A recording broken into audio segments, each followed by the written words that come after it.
అందరికీ నమస్కారం. ఈ సినిమాలో నేను ఆర్టిస్ట్గా మాట్లాడుతున్నప్పుడు నేను 30 ఇయర్స్ అయింది ఇండస్ట్రీకి వచ్చి. ఈ 30 ఇయర్స్లో ఇంత మంచి క్యారెక్టర్ నాకు ఇచ్చినందుకు నేను వెలుగొండ జీవితాంతం రుణపడి ఉంటా. అలాగే ఏకే ఎంటర్టైన్మెంట్స్ అంటే నా సొంత బ్యానర్ లాగా. అలాగే ఈ క్యారెక్టర్ ఒప్పుకున్నందుకు రాజుకి, డాక్టర్ క్యారెక్టర్ అయినా కానీ ఎంతో ధైర్యంగా యాక్ట్ చేసిన హెబ్బాకి.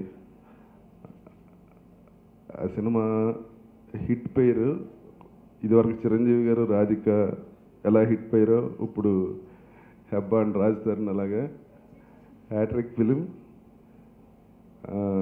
ఈ సినిమాని ఇంత బాగా ఆదరిస్తున్నందుకు ప్రేక్షకులకి, అలాగే ఈ సినిమాని బాగా ప్రమోట్ చేసి మా అందరికీ మంచి పేరు తీసుకొచ్చిన పాత్రికేయ మిత్రులందరికీ శిరస్సు వంచి నమస్కారం చేస్తున్నా. ఇప్పుడు అనిల్ గారు అమెరికాలో ఉన్నారు, ఆయన తరఫున కూడా నేనే మాట్లాడుతున్నా. ఆయన టోటల్గా సినిమా అంతా పోస్ట్ ప్రొడక్షన్ నుంచి ఆయన లేరు. అలాగే అనిల్ గారు, కిషోర్ గారు ఎప్పుడు స్టేజ్ మీదకి రారు. ఏకే ఎంటర్టైన్మెంట్స్ తరపుని అందరికీ కృతజ్ఞతలు. ఈ సినిమాని ఇంకా ప్రమోట్ చేసి సూపర్ డూపర్ హిట్ దిశగా తీసుకెళ్తున్న మీ అందరికీ ఈ సందర్భంగా కృతజ్ఞతలు తెలియజేసుకున్నాను. Thank you very much.